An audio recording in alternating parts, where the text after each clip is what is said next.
এবার যে খবরের দিকে নজর রাখবো, জলপাইগুড়ি সদর ব্লকের অন্তর্গত ছিট সকাতি গ্রামটি ভারতের ভূখণ্ডের মধ্যে অবস্থিত, কিন্তু রয়েছে কাঁটা তারের ওপারে।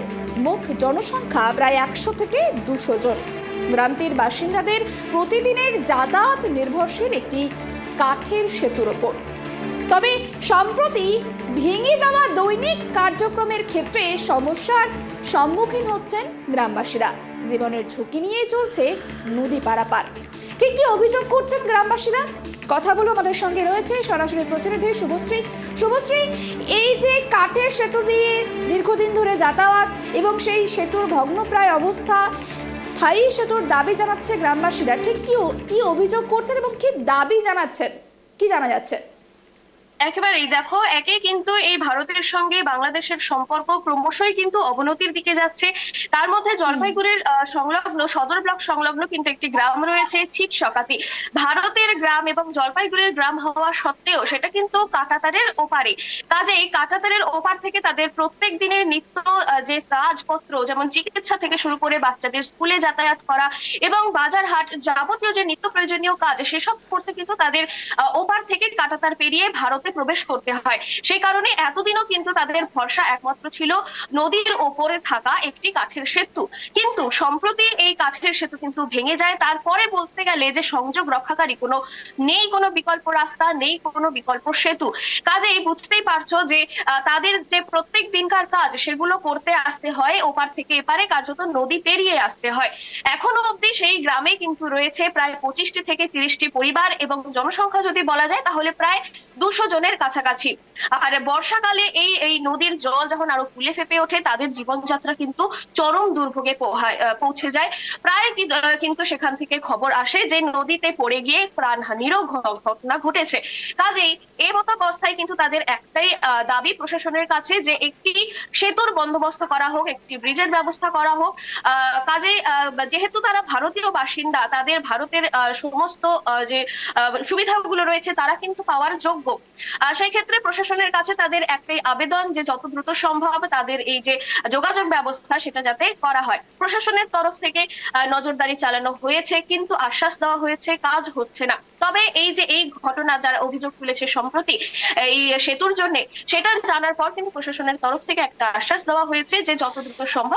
আরো একটি বিষয় জানতে চাইবো, এখনই এরকম অবস্থা, যখন বর্ষাকাল আসে, বর্ষাকালে নদীতে জল বৃদ্ধি পায়, তখন ঠিক কিভাবে যাতায়াত করা হয়? তখন কিভাবে যাতায়াত সম্ভব হয় ওই গ্রামের সঙ্গে? যখন নিজেদের প্রয়োজন পড়ে, নিজেদের প্রয়োজনীয় কাজ সারতে যখন যাতায়াত করে, কিভাবে করেন যাতায়াত তারা? একেবারে দেখো, যখন উত্তরবঙ্গের বর্ষা কিন্তু আমরা এর আগেও দেখেছি যে নদীর কি খারাপ অবস্থা হয়ে যায়।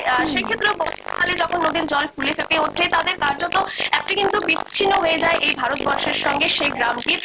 সেখানে কিন্তু জল কার্যত তাদেরকে জল পেরিয়ে নদী ভেলা করে বা নৌকো করে হোক, যে করেই হোক না কেন, বেশ কষ্টের সঙ্গেই কিন্তু তাদেরকে পারাপার হতে হয়। কারণ নিত্যদিনের কাজ, নিত্যদিনের এই সমস্ত তো থাকবে না, এগুলো প্রয়োজন। সেই ক্ষেত্রে তাদের বেশ কষ্টের সঙ্গে কিন্তু নদী পারাপার করতে হয় নৌকা কিংবা ভেলায় ডিপেন্ড করে। তাদের এটা তো পলিউশন যেহেতু নয়, সেই কারণে তাদের এই প্রশাসনের কাছে এই আবেদন যে যত দ্রুত সম্ভব সেতুর ব্যবস্থা করা হয়ে থাকে। বেশ অনেক ধন্যবাদ আমাদের দেখানোর জন্য। যে ছবি দেখাচ্ছিলাম আপনাদেরকে, নদী পেরিয়ে যাতায়াত দীর্ঘদিন ধরে এরকম ঘটনা ঘটে আসছে, তারপরেও এই গ্রামটি ভারতবর্ষেরই একটি গ্রাম, কিন্তু যেহেতু বাংলাদেশে কাঁটাতারের ওপারে অবস্থান করছে, সেই কারণের জন্য নদী পেরিয়ে যাবতীয় কাজ তাদের করতে হয়, এদিকে নদী পেরিয়ে আসতে হয়। এবং এই ঘটনা দীর্ঘদিনের ঝুঁকি নিয়েই চলছে নদী পারাপার, এবং এই ঘটনা কারণে একাধিকবার দুর্ঘটনা ঘটেছে। প্রশাসনের কাছে একটি স্থায়ী সেতুর দাবি জানিয়েছে গোটা গ্রাম, তবে এখনো পর্যন্ত কোনো রকম নজর নেই প্রশাসনের। এখানে যাতায়াতের কঠিন অসুবিধা আর কি, চলাফেরা, ব্রিজ নাই। এখন স্কুলের বাচ্চা কাচ্চাগুলা যাতে খুব অসুবিধা হয়, এটাই আমাদের আর কি। যদি একটা ব্রিজ হইতো খুব ভালো হতো। কিভাবে যাতায়াত করেন? এমনি হাঁটিয়ে হাঁটিয়ে যাতায়াত করতে হয়, খুব কষ্ট হয় বাচ্চাগুলোকে। জল দিয়ে নেমে যেতে হয়। কত মানুষ আছে এখানে? এখানে প্রায় ছোট বড় মিলে 150 মানুষ। কিভাবে নিয়ে যান? পেশেন্টকে গেটের ওই পাশে বা এদিকে গাড়ি আসে, তারপরে নিয়ে যাই। কেন এদিকে ভিতরে যায় না কেন? ভিতরে এই যে রাস্তা কি রাস্তা খারাপ, এই যে দেখুন গাড়ি ঢুকে। এখন যাবেন কিভাবে আপনি? এই যে পাথর হয়ে যায়, কি দিয়ে? জল পেরিয়ে? এই জল পেরিয়ে। তো কি চাচ্ছে? এখানে সেতু নেই যাতায়াত করা? সেতু ওই যে ভেঙে গেছে, আগে তো ছিল। ব্যবস্থা আপনারা নেই? হ্যাঁ, আমরা ওখানে আপাতত নৌকাটা দিয়েছি, আমরা অর্থ সংস্থানের চেষ্টা করছি। আমরা অর্থ সংস্থান করতে পারলে ওখানে ব্রিজ বানিয়ে